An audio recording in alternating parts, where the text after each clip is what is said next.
ಆತ್ಮೀಯ ಅಂಗವಿಕಲ ಬಾಂಧವರೇ, ಸ್ವಾವಲಂಬಿ ಇಂಡಿಯಾ ಯೂಟ್ಯೂಬ್ ಚಾನಲ್ಗೆ ಆಧಾರದ ಸ್ವಾಗತವನ್ನು ಬಯಸ್ತೇನೆ.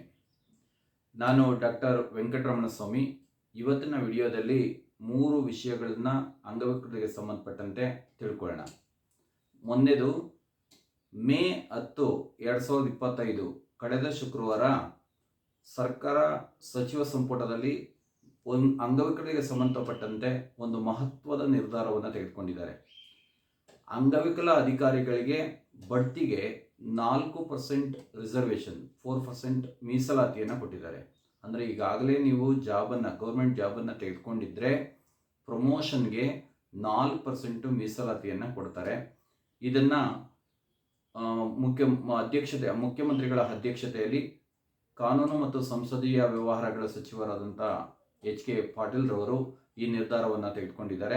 ಯಾರು ಜ್ಯೇಷ್ಠತೆಯಲ್ಲಿ ಮುಂದೆ ಇದ್ದೀರಾ, ಪ್ರಮೋಷನ್ಗೆ ಆದ್ಯತೆ ಇದೆ, ಆ ಥರದವರು ಇದ್ರ ಬಗ್ಗೆ ಗಮನ ಹರಿಸ್ಬೋದು. ಇದನ್ನು 2016 ಸುಪ್ರೀಂ ಕೋರ್ಟ್ನ ತೀರ್ಪಿನ ಅನ್ವಯ ಈ ನಿರ್ಧಾರವನ್ನು ತೆಗೆದುಕೊಂಡಿದ್ದಾರೆ. ಎರಡನೇದು, ಈ ತಿಂಗಳು ಒಳ ಮೀಸಲಾತಿ ಪ್ರಕ್ರಿಯೆ ನಡೀತಾ ಇದೆ, ನಿಮಗೆಲ್ಲರಿಗೂ ಗೊತ್ತಿದೆ. ಜೂನ್ ಕೊನೆಯ ಅಷ್ಟರೊಳಗೆ ಒಳ ಮೀಸಲಾತಿ ಪ್ರಕ್ರಿಯೆ ಸಂಪೂರ್ಣಗೊಳ್ಳುತ್ತೆ. ಜುಲೈನಿಂದ ಹೊಸ ನೇಮಕಾತಿಗಳು ಬರ್ತವೆ.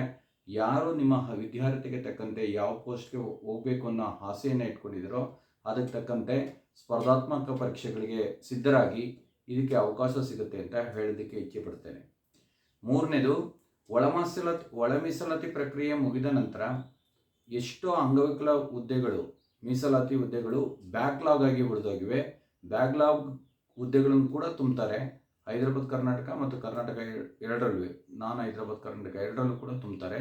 ಈ ಹುದ್ದೆಗಳನ್ನು ತೆಗೆದುಕೊಳ್ಳೋದಕ್ಕೆ ನೀವು ಯಾರು ಅರ್ಹರಿದ್ದೀರಿ ಅವ್ರಿಗೆ ಬೇಕಾದಂಥ ಸರ್ಟಿಫಿಕೇಟ್ಸು ಮತ್ತು ಸ್ಪರ್ಧಾತ್ಮಕ ಪರೀಕ್ಷೆಗಳಿಗೆ ಸಿದ್ಧತೆ ಇದನ್ನು ಮಾಡಿಕೊಳ್ಳಿ. ಈ ವಿಷಯವನ್ನು ನೀವು ತಿಳ್ಕೊಳ್ಳಿ, ಬೇರೆಯವ್ರಿಗೂ ಇದನ್ನು ವರ್ಗಾಯಿಸಿ ಅಂತ ಹೇಳ್ತಾ ಈ ಒಂದು ವಿಡಿಯೋವನ್ನು ಮುಕ್ತಾಯಗೊಳಿಸ್ತೇನೆ. ಧನ್ಯವಾದಗಳು.